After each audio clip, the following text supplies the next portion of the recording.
Bonjour, je m'appelle Cecilia Puna et bienvenue à cet épisode de Brave New Women. Partout dans le monde, il y a les femmes ordinaires qui font les choses extraordinaires. Ce podcast leur donne une plateforme et une voix. Il nous inspire tous à faire les choses qu'on a toujours voulu faire et il aide à changer l'image des femmes. Aujourd'hui, j'ai le grand plaisir de parler avec Medusa TN. Donc, Medusa est une rappeuse tunisienne et elle s'est fait connaître pendant le printemps arabe avec son titre Tounsia, fière de l'être. Aujourd'hui, elle habite en Île-de-France et elle poursuit ses études d'ingénieur. Et elle est également maman. Donc, elle est très occupée. Mais bienvenue, Medusa. Merci pour l'invitation. Je suis très contente d'être parmi vous ce soir. Alors, je voudrais savoir comment est-ce que tu as commencé à faire de la musique? Ah oui, moi j'ai commencé en fait avec la breakdance. J'ai commencé très tôt, très tôt. J'ai commencé à l'âge de 10 ans. C'est mon grand frère qui a commencé avec la breakdance, avec la culture hip-hop. C'était environ 20 ans en arrière, hein. C'est pas peu. Et Et voilà, moi j'admirais ce qu'il faisait lorsqu'il s'entraînait et tout ça. En sortant de l'école primaire, je vois mon frère avec ses amis qui sont en train d'essayer d'imiter ce qu'ils voient dans les films en fait, parce qu'il n'y avait pas vraiment des entraînements ou bien des espaces culturels qui sont faits pour la breakdance. Donc franchement, ils ont commencé dans la mosquée en face de l'école primaire. Et par la suite, moi et mes potes, nous, les gamins, on faisait comme les grands. Et pendant la pause de midi, on faisait ça aussi. On était en train de répéter. Donc, ça a commencé vraiment avec la breakdance. J'ai continué à faire de la breakdance pendant des années. Et après, c'était vraiment quelque chose je trouve que c'était naturel de continuer vers le rap. Écrire et poser sur des sons qui sont hip-hop, qu'on a l'habitude de danser sur. Donc, en fait, tu as commencé à composer un peu naturellement suite au breakdance. Exactement. Donc, j'ai jamais composé, en fait. C'est vraiment que rapper. Je fais que le rap. Je joue de la guitare. Je m'y connais, voilà, en musique orientale et les notes et tout ça. Mais j'ai jamais composé. Mais par contre, oui, c'est vraiment à travers la breakdance, ça m'a ouvert les portes vers le rap à un jeune âge de 16 ans.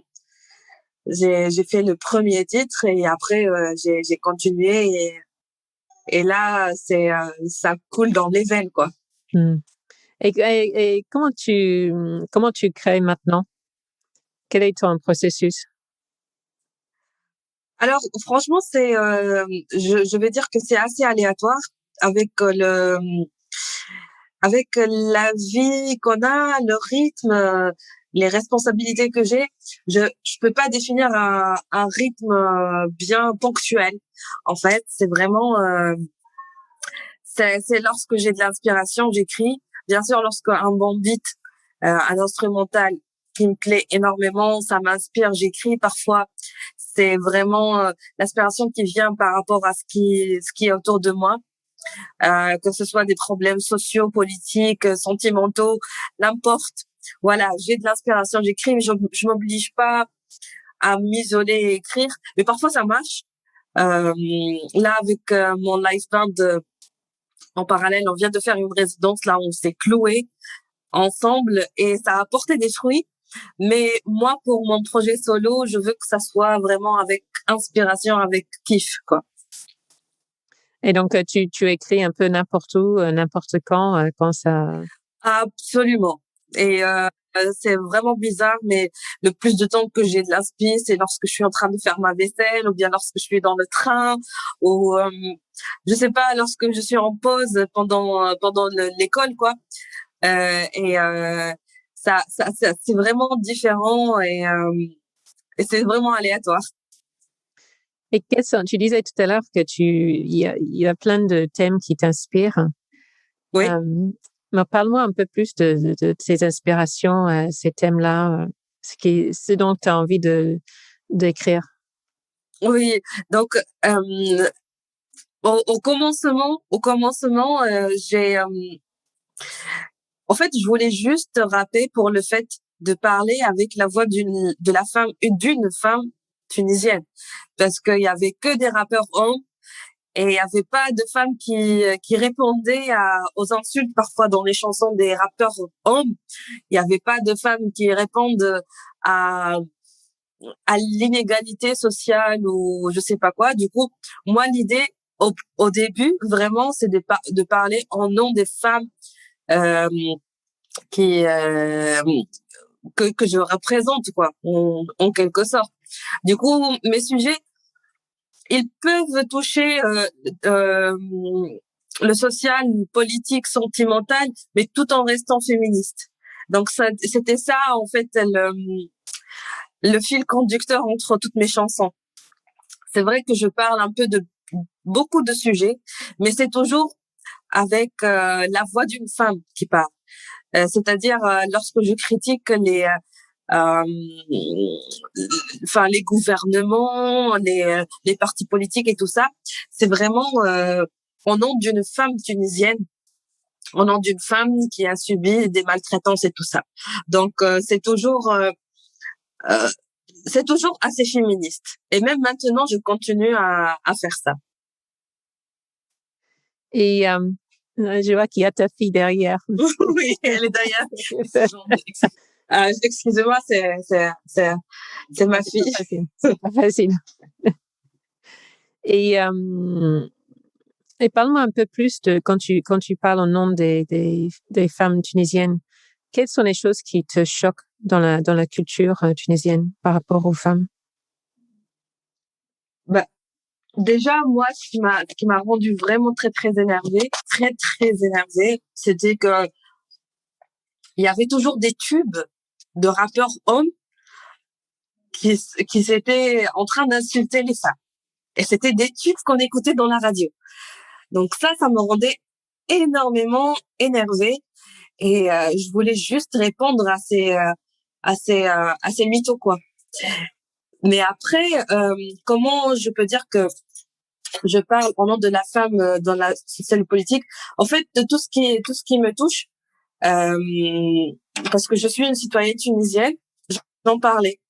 Et après, en fait, je me suis pas nommée la représentante des femmes ni quoi que ce soit, mais après, je me suis rendu compte que beaucoup de femmes, ma musique leur représentait, ils étaient encouragés d'écouter ce genre de chansons. Et même des partis politiques qui voulaient me solliciter pour faire des collaborations et tout ça que j'ai totalement refusé. Par contre, j'ai beaucoup travaillé avec les associations et les activistes parce que je trouvais qu'il y avait un sens à collaborer avec des gens qui veulent faire un vrai changement dans une société ultra macho et ultra sexiste aussi. Et moi, je trouve que en quelque sorte, les gouvernements islamistes qui sont un peu trop obsédés sexuels dans leur jugement et dans leur règlement et les lois qu'ils veulent faire, le mariage avec 4 femmes, tout ça, qu'on a déjà dépassé en Tunisie, en fait. C'est ça le problème. Et du coup, voilà, je me suis trouvée face à des politiciens, face à des gens très hauts. Et moi, j'étais juste en train de critiquer. Et franchement, c'était un très, très grand combat surtout pendant la révolution tunisienne. Et là, j'étais très fière de faire ce que j'ai fait. Et pendant quelque temps, je me suis rendu compte que mes chansons et ce débat, cette critique politique, c'est vrai que c'était envers les gouvernements tunisiens et tout ça, mais par contre, ça a touché aussi des femmes arabes. Et par la suite, j'ai eu beaucoup de messages, de lettres de reconnaissance de femmes maghrébines ou bien même de la Mauritanie, de la Libye, de l'Égypte et tout ça. Du coup, ça m'a vraiment fait trop plaisir. Et qu'est-ce qu'elles ont dit dans ces lettres-là, dans ces messages? Franchement, j'ai eu surtout en 2011-2012, alors que le rap, c'était pas très, en fait, le rap, il a fait, surtout dans les pays arabes, il a fait une explosion après les révolutions, le printemps arabe. Avant le printemps arabe, c'était un art qui est pas trop apprécié, qui est trop pour les délinquants, nanana. Et d'ailleurs, les sujets, c'était tous les mêmes. Donc, s'évader, le coke, weed et tout ça. Donc, c'est tout à fait quelque chose qui n'est pas toléré. Donc, après la révolution, après le printemps arabe, ça a commencé bien sûr en Tunisie. Après, ça s'est propagé dans le monde arabe. Le rap, il avait une mission. En quelque sorte, c'était la voix du peuple. On critiquait, tous, hein, hommes et femmes, et il y avait trop d'enjeux dans ce qu'on faisait dans le rap, parce qu'il y avait plein qui ont été en garde à vue, qui étaient emprisonnés, et. Donc, les femmes qui m'ont envoyé des messages, ou ça, c'était des femmes qui venaient de découvrir quelque chose qui s'appelle rap, carrément. Et du coup, le message que j'ai le plus écouté, c'est que avec la chanson Tout est fière de l'être, il y a plein qui me disaient cette chanson, c'était la première chanson de rap qu'elles écoutaient. Elles l'ont mis genre en boucle, et c'est à travers ça qu'elles ont découvert le rap tunisien. Il y en a même une, je me rappelle très bien, et c'était pour une collaboration en 2014.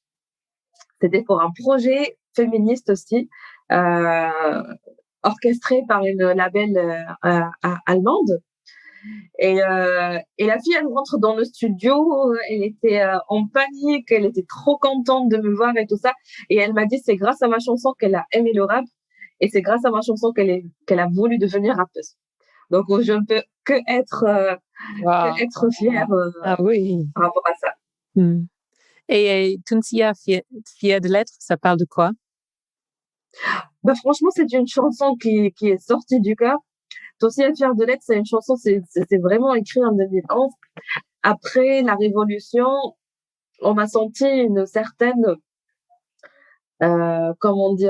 division dans le peuple même, parce que il y avait ce nouveau gouvernement islamiste qui est tombé, qui est venu après Ben Ali qui était ultra laïque.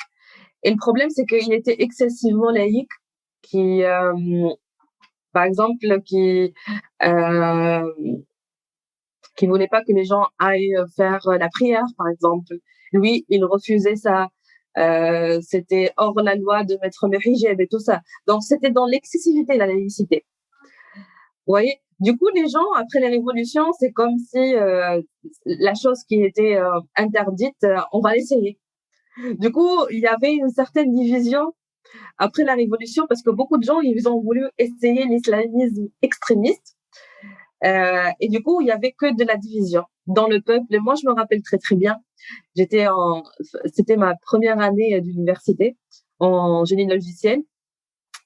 Et je me rappelle très bien, en 2010, avant la révolution, on a fait 3-4 mois. On était très bien. Tous des camarades ultra unis, on s'entraide, on sort ensemble, on fait la fête. Et en même temps, on étudie et tout ça. Et après une révolution, ça a commencé la division même dans notre même classe. Et il y a pratiquement 70% des filles qui mettent le hijab. Il y a les hommes qui arrêtent pendant le cours pour sortir faire la prière.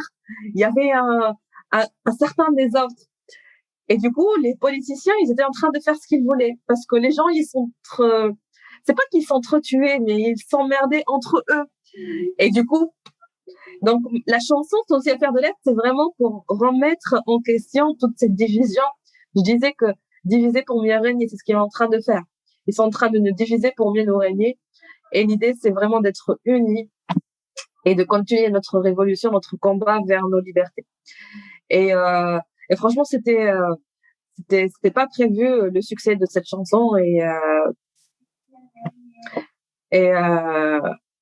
voilà. Et alhamdoulilah. Et tu as senti comment quand tu t'es rendu compte que c'était un vrai succès? En fait, ça aussi, c'est assez bizarre parce que, en fait, cette chanson, elle était sortie dans une compilation allemande. Donc, c'est la compilation allemande qui s'est occupée de la communication, de la distribution et tout ça. Et je me rappelle très bien que ça a fait 3 millions de streams, non, 3 millions de streams sur SoundCloud en une semaine. 3 millions 500. Wow. Mais après, nous, les Tunisiens, on connaît que YouTube. Donc, vu qu'il n'y a pas de chaîne YouTube, il n'y a pas de succès sur YouTube, moi, je me suis pas rendu compte du succès de la chanson. Et voilà, les années passent et tout ça. Et après, non, c'est même pas des années, 2 ans après, je pars pour faire un concert en Mauritanie, à Nouakchott. Et là, je me rends compte que les gens, ils connaissent ma chanson par cœur. Donc, en Mauritanie, j'étais invitée par une femme dans une chaîne de radio nationale. Et vraiment, elle était, voilà, elle avait l'âge de maman, une cinquantaine et tout ça. Et la dame, vraiment, elle connaissait ma chanson par cœur, alors que même ma mère, elle ne connaissait pas autant. Et là, vraiment, j'ai réalisé qu'est-ce que ça a fait comme effet dans les pays peut-être voisins plus que mon pays à moi. Ouais, c'est génial.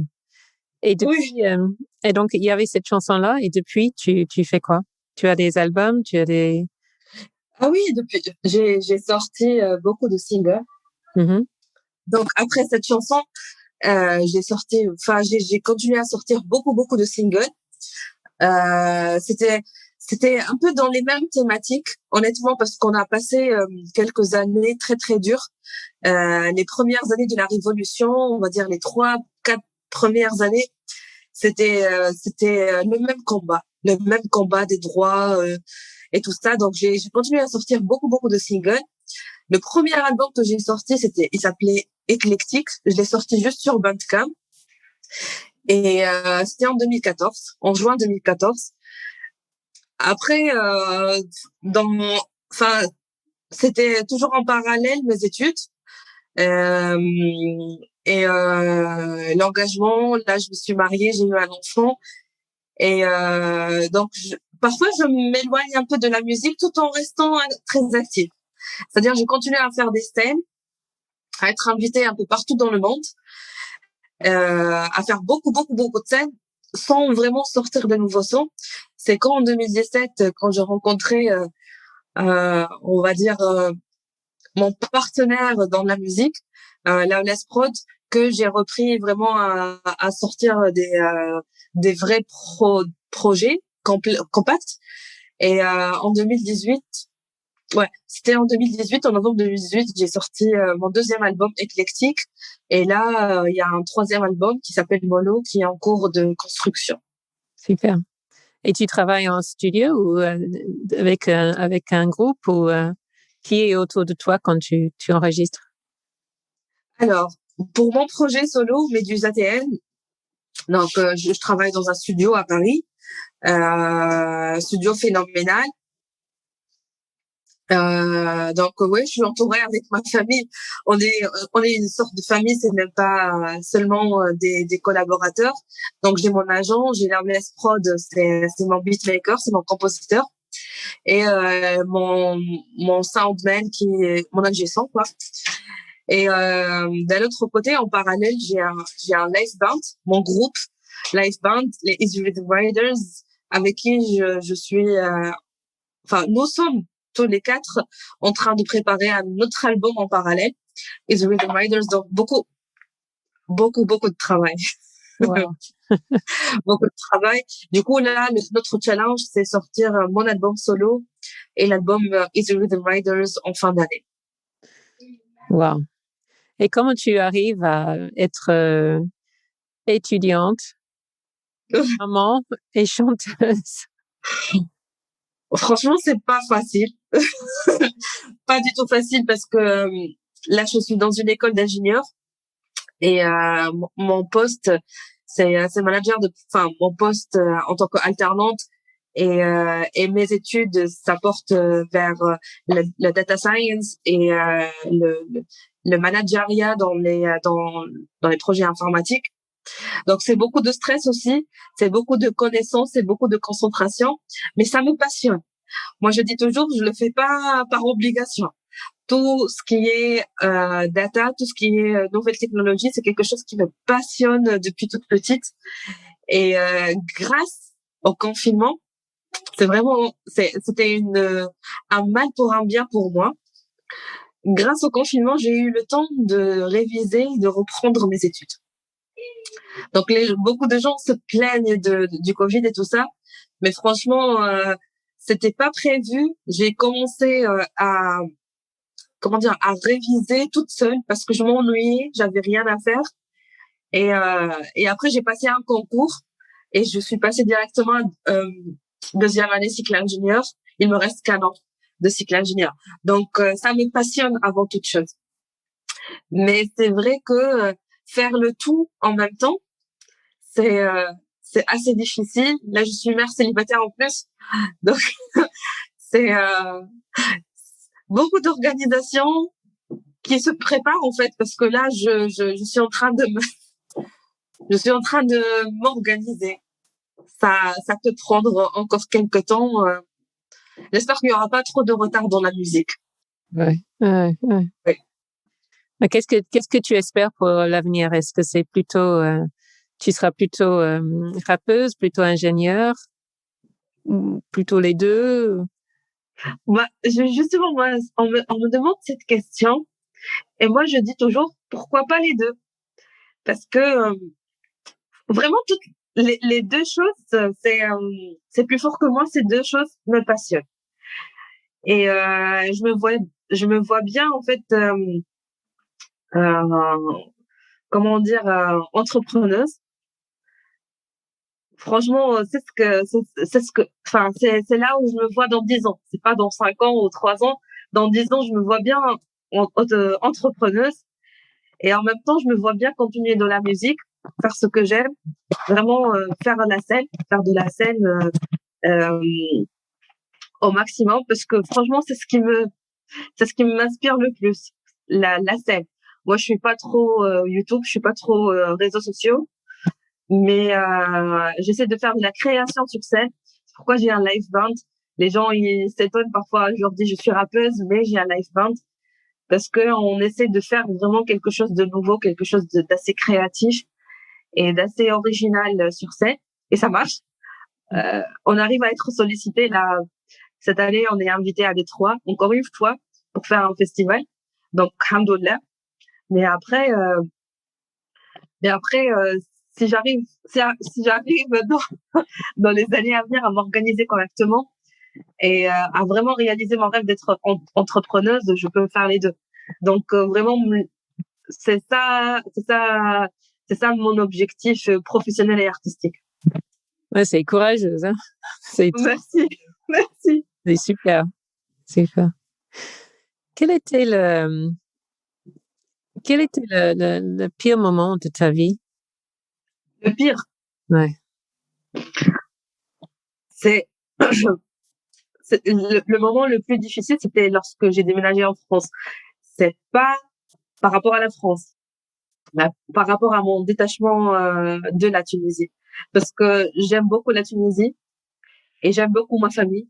Nous sommes abusivement unis, moi, mes sœurs, maman et ma famille, mes voisins, voilà. Et du coup, c'était le moment le plus dur. C'était le détachement. C'est pas que j'aime pas la France, non. La France, c'est mon deuxième pays. J'espère devenir française un jour. Mais le détachement, c'est ce changement radical. Ça, c'était vraiment le plus dur. Et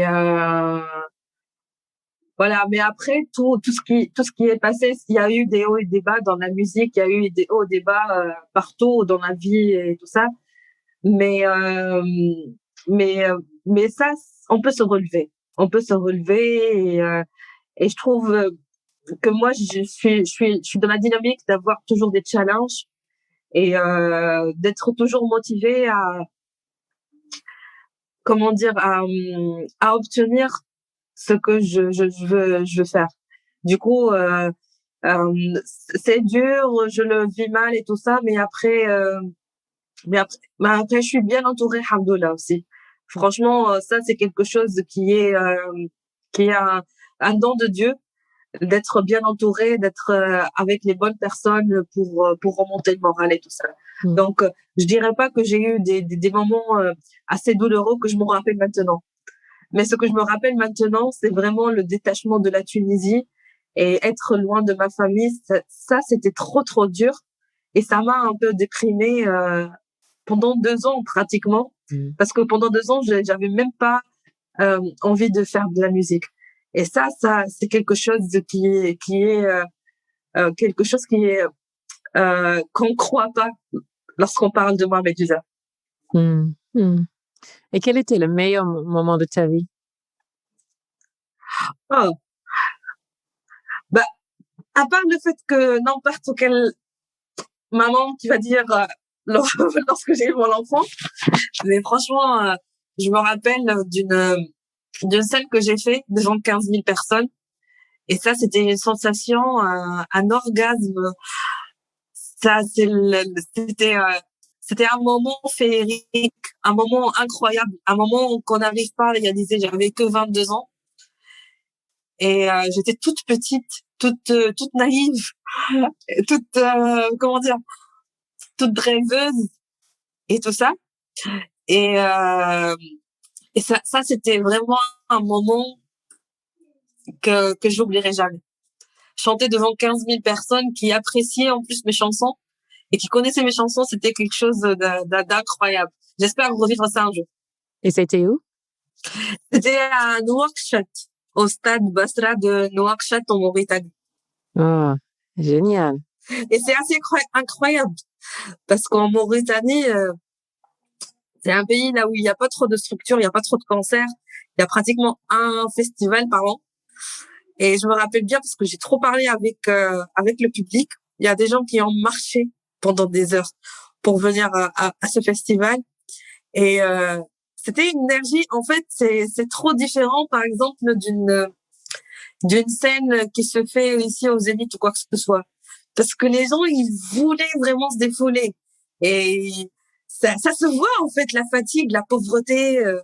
Et ça leur a fait, il y avait pas que moi, bien sûr, il y avait d'autres artistes internationaux, mais ça se voit que les gens, ils étaient très contents. Ils avaient vraiment envie d'y être. Vraiment, ouais. C'était un moment inoubliable. Et quelle est la chose la plus courageuse que tu as jamais fait? Alors, je dirais pas la plus courageuse. Bon, j'en ai plein.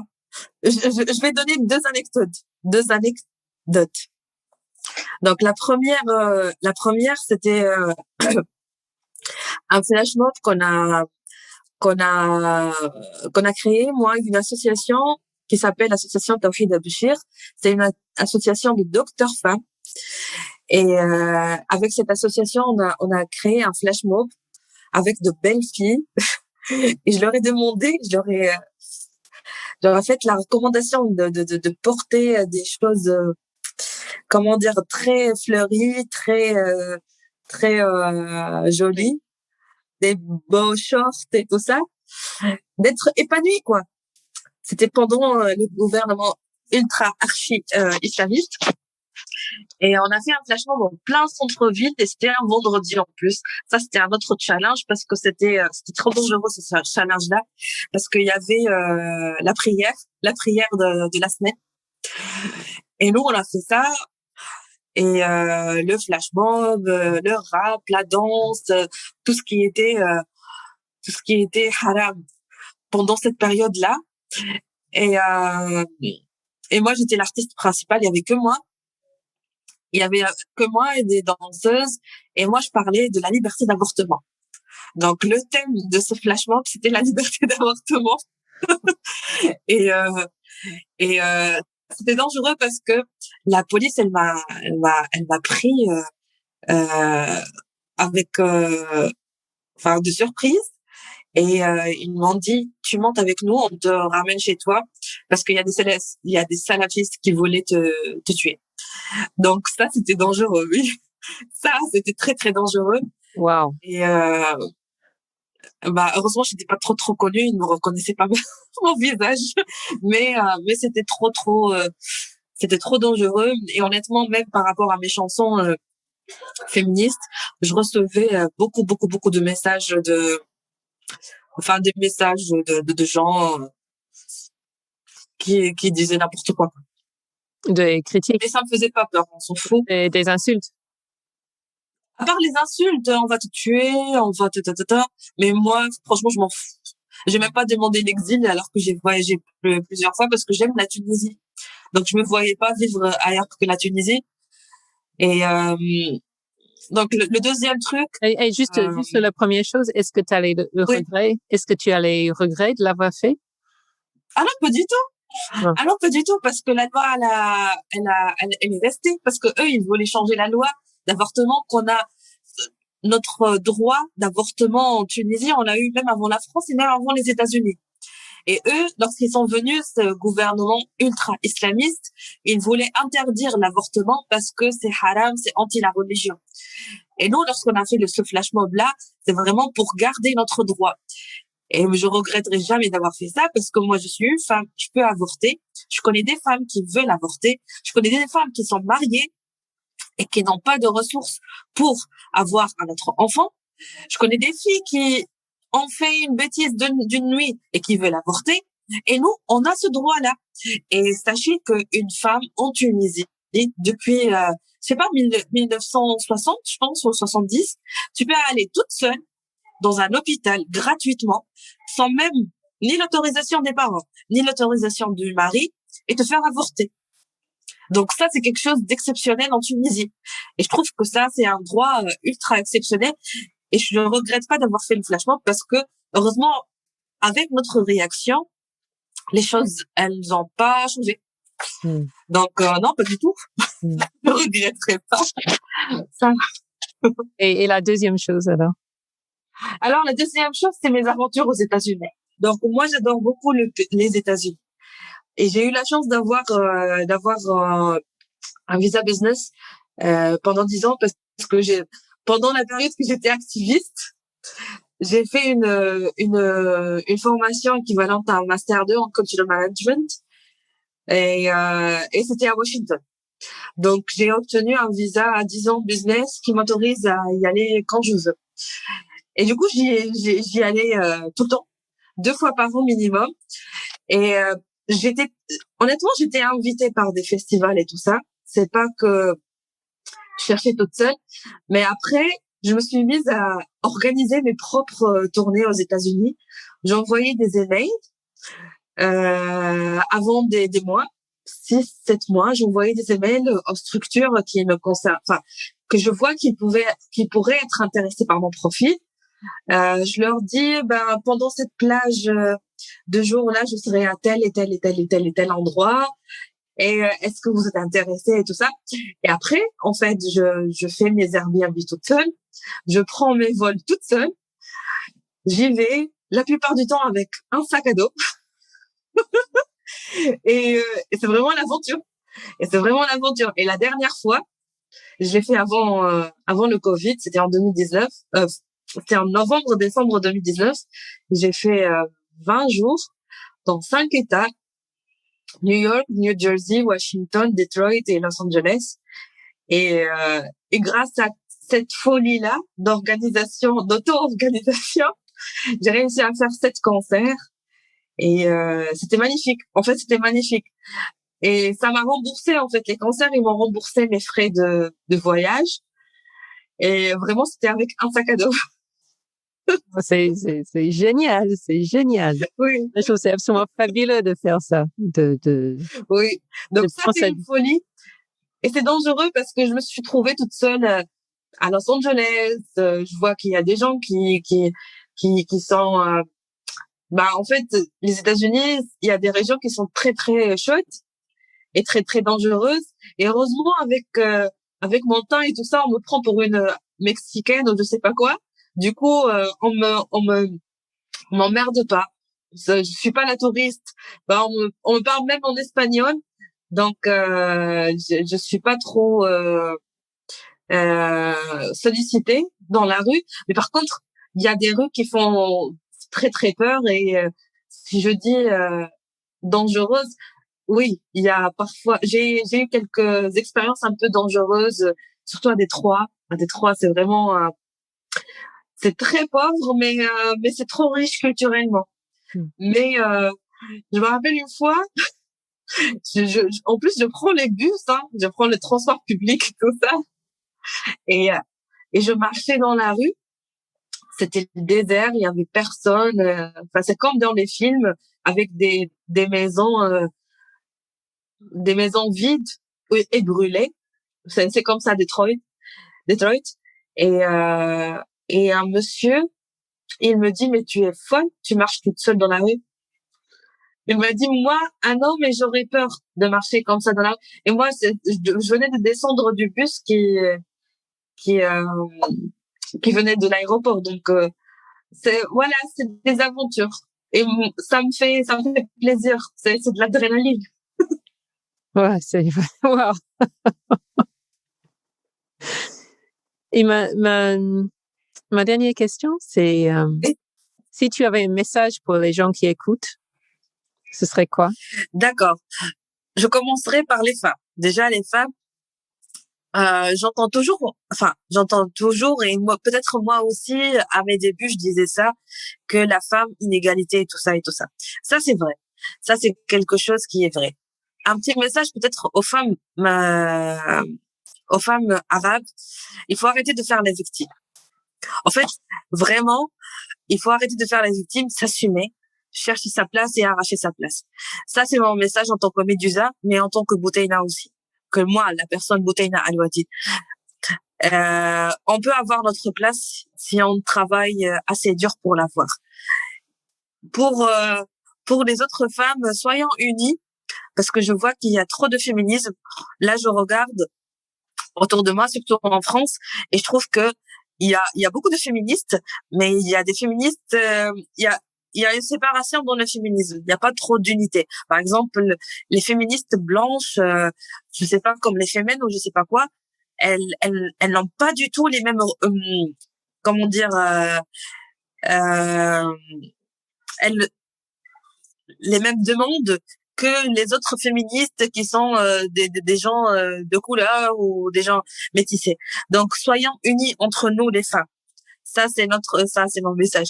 Après, pour n'importe quelle autre personne, écoutez-moi, c'est Médusa TN, Médusa.tn sur Instagram, sinon Médusa TN sur toutes les plateformes de distribution digitale, YouTube, Spotify, iTunes, partout. Voilà. Ouais, c'est un superbe message. Et moi, j'adore surtout ton message c'est exactement ce que toi tu as fait, c'est que tu as arraché ta place. En tant qu'une femme tunisienne, tu as arraché ta place et tu l'as bien trouvée, tu l'as bien méritée avec un courage que je trouve absolument extraordinaire. Merci beaucoup. Et moi, je trouve que ce n'est que le début. J'ai beaucoup de choses que je voudrais bien changer dans mon pays. C'est que le début du combat et j'espère que je vais continuer à faire ce même combat-là. Moi, je te souhaite beaucoup de réussite avec tous tes projets en tant que... Merci beaucoup, Cécilia. C'était un plaisir d'avoir cette interview avec vous. J'espère que cet épisode de Brave New Women vous a bien plu. Si vous êtes une femme, parfois vous manquez un peu de confiance en vous, ou vous souhaitez avoir plus d'impact, s'il vous plaît, n'hésitez pas à me contacter. Vous pouvez me retrouver sur LinkedIn, sur la page Facebook de Brave New Women ou sur mon site web. Merci pour votre écoute.